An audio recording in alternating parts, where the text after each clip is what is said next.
The Institute, episode 7. Let's talk about it. Before I go into this episode, because last episode, I really didn't like it. Um, some people might have agreed with my take with the episode just being lackluster and just lacking kind of energy. And it kind of continues in this episode, but it does have one or two scenes that I really enjoyed. So make sure you hit that like button, subscribe if you're new, and let's get right into this episode. So it kicks off, we see what was on the little USB drive was a recording of Maureen just kind of showing exactly what goes on in the Institute, exposing everything, because she knew if she does this, she's going to die. But if there's some type of hope of this tape or this video getting out, and that just means that Luke made it out, that this video will bring the whole entire Institute down. And even the chief is kind of shocked by this. And also Tim is just he really feels bad for Luke in this moment. Meanwhile, you have Julia and her goons and her goon squad, you know what I'm saying, looking for Tim and Luke, specifically looking for Luke. But before they can go any further, Drew pops up, because in the previous episode you saw old boy call somebody and it's obviously Drew. This was so fucking obvious and predictable at the same time. It's kind of laughable. The chief is sitting there in shock, and he wants to get this USB drive out there to Portland. He knows a person to kind of like expose all of this, doing this right in front of Drew, and Drew obviously makes it too fucking obvious, which, knowing Tim, he should have really picked up on this early, like just right away, and he could have probably prevented the chief from getting killed in this moment. And now Stackhouse and Hendricks are trying to figure out what they're going to do. So they want to use Avery to kind of amplify things and move things up a little bit further. So they got to do everything they were doing with Luke, put Avery in the box and go through all that process again in a shorter amount of time. Meanwhile, back at the police station, Luke and Tim are cuffed to a bench, and this was kind of funny, where Tim's like, "Yo, can you do that whole moving shit with your mind?" So we get one of those paper clips that just are just ironically just perfectly placed on the desk in front of them, and I just like the way and how Tim was mad aggressive about it. Pretty much like, "Yo, don't be telling me you can't do this shit. Just do the fucking shit. I know you can do it." Which leads them to escape. And right before they kind of pop right in, you know what I'm saying? And the gas station might be just right in the backyard, you know what I'm saying? Because it's like, how far is that little convenience store / gas station towards the police station? Because it's like, you should have been able to catch them right away. Like, they were only like 2 minutes out the fucking door, man.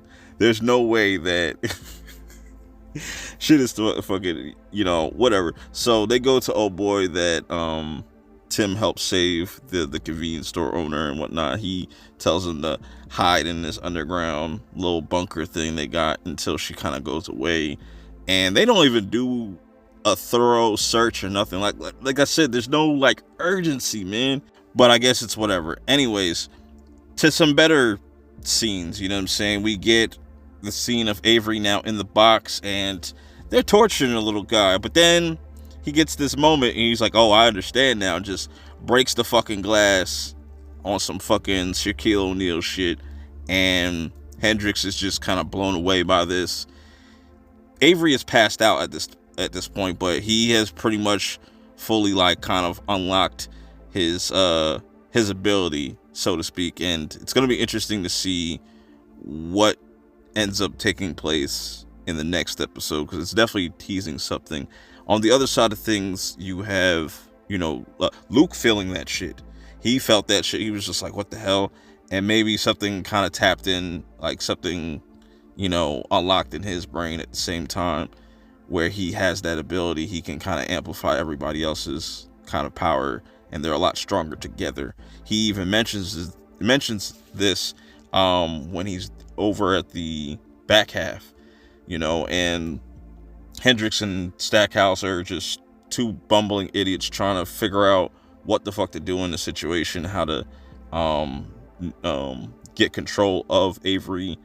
So, but like I said, nobody really is moving at the pace that feels like, we should just be a little bit more mindful.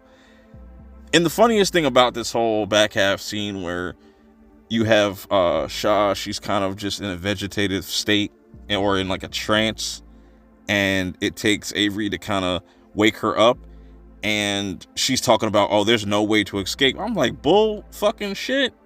There's plenty of ways to escape. Like, there's only 2 fucking guards. There's not a lot of people in the Institute. That's why I was like, even when Tim was saying earlier, like, yo, we need more people. No, the fuck you don't. You could walk up there yourself. You're military. They're all inexperienced, and it shows. You should have known that from the moment they sent the reporter assassin, whatever chick, to you, and she was easily killed. You know what I'm saying? She was an amateur. It's a lot of things that just frustrates me when you just think about what's going on in these scenes. But I'm still following along. I want to see where this goes. Also, I don't want to forget the scene of, Luke and Tim going to Wendy's house, and Wendy kind of being surprised that we finally realized that, no, Wendy is on our side, even though it's never too late to do some last minute fourth quarter betrayals. I'm all for that. I guess we'll have to wait and see. So we get to the end of the episode where now, Julia and all of them, Drew, pull up to the crib, just walk in looking for, obviously, Tim and Luke, and also I almost forgot that the store clerk gave Tim a shotgun, which he ends up using in this episode, which was really dope. That's another highlight that I liked in this whole little standoff, even though it was really goofy and very drawn out, I feel like, just for no reason. You know what I'm saying?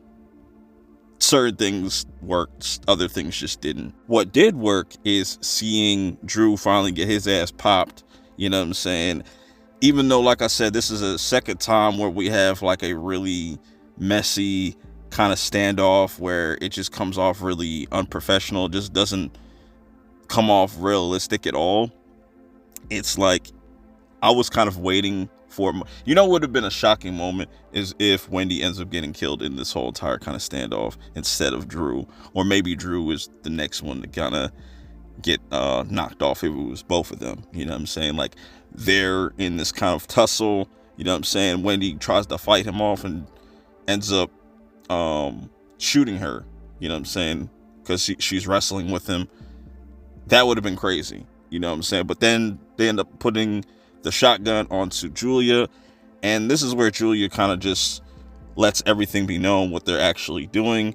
Luke has an idea, like, you guys are assassins, but it's just like, she says it's more than that.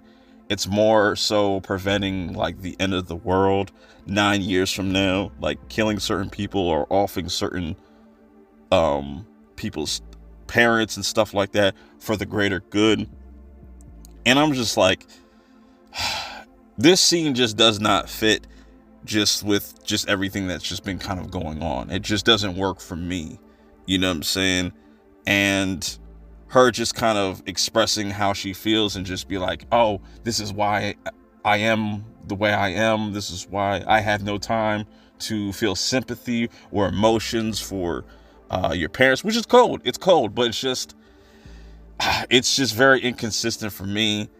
It just doesn't work. But I'm willing to see how this kind of all plays out, because now I'm pretty sure episode 8 is the last episode. I don't know if this is going to be a 2-season thing or if it's just 1 season. I'd be glad if they just wrap this up with one more episode. It's just messy. It's messy. There's things I like about it. Like I said, I spoke about that. I want to know your thoughts. Like, how did you like about this episode compared to last week's episode? I think it is a step above. It's still just a little lackluster. It's not as strong as when we first started at this series. I feel like the first half of this series is a lot stronger than the second half, in my opinion. But let me know how you guys feel about it. Till next time, I'm out. Peace.